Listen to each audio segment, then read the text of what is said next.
শহীদরা ন্যায় বিচার পেয়েছেন, রাষ্ট্র ন্যায় বিচার পেয়েছে, প্রসিকিউশন পক্ষ ন্যায় বিচার পেয়েছে। সেই ন্যায় বিচার প্রতিষ্ঠা করতে যে সেই ন্যায় বিচারের মানদণ্ড হলো এই মামলার 2 জন আসামিকে সর্বোচ্চ শাস্তি মৃত্যুদণ্ড দেওয়া হয়েছে।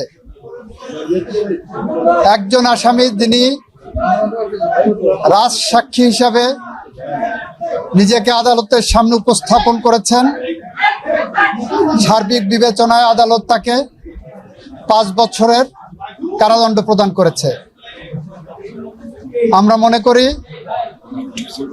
শহীদদের প্রতি, দেশের প্রতি, এদেশের মানুষের প্রতি, গণতন্ত্রের প্রতি, সংবিধানের প্রতি, আইনের শাসনের প্রতি এবং আগামী প্রজন্মের প্রতি দায়বদ্ধতা পরিশোধের স্বার্থে এ রায় একটি যুগান্তকারী রায়।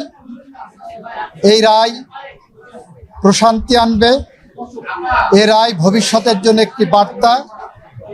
এ রায় বাংলাদেশে ন্যায় বিচার এবং আইনের শাসনের জন্য একটি মাইল ফলক হয়ে থাকবে। 5টা অভিযোগকে 3টা কাউন্টে এনে ওনারা সাজা দিয়েছেন। শেখ হাসিনাকে একটা কাউন্টে সুপিরিয়র কমান্ড রেসপন্সিবিলিটিতে যাবজ্জীবন জেল আনটিল ন্যাচারাল ডেথ দিয়েছেন, আর ডাইরেক্টলি যেটা নির্দেশনা দিয়েছেন সেখানে তাকে ডেথ পেনাল্টি দিয়েছেন। আইনের বিধান মতে যেদিন থেকে গ্রেপ্তার হবেন সেদিন থেকে সাজা কার্যকর হবে। এটা রাষ্ট্র আইনিভাবে যা যা করণীয় সব করবে। শেখ হাসিনা এবং আসাদুজ্জামান খান কামাল সাহেবের বাংলাদেশে তাদের সমস্ত সম্পত্তি ক্রোক করা হয়েছে, বাজেয়াপ্ত করা হয়েছে।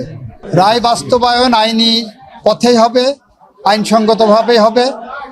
বেআইনি বা আইনসঙ্গত নয় এরকম কোনো পথ সরকার অবলম্বন করবে না। পলাতক থাকা অবস্থায় আপিল করার সুযোগ বাংলাদেশে না বিশ্বের কোনো দেশে আছে বলে আমার জানা। বাংলাদেশ সরকার আইনসঙ্গতভাবে যত রকম পদক্ষেপ আছে সবগুলো নেবে বলে আমরা মনে করি।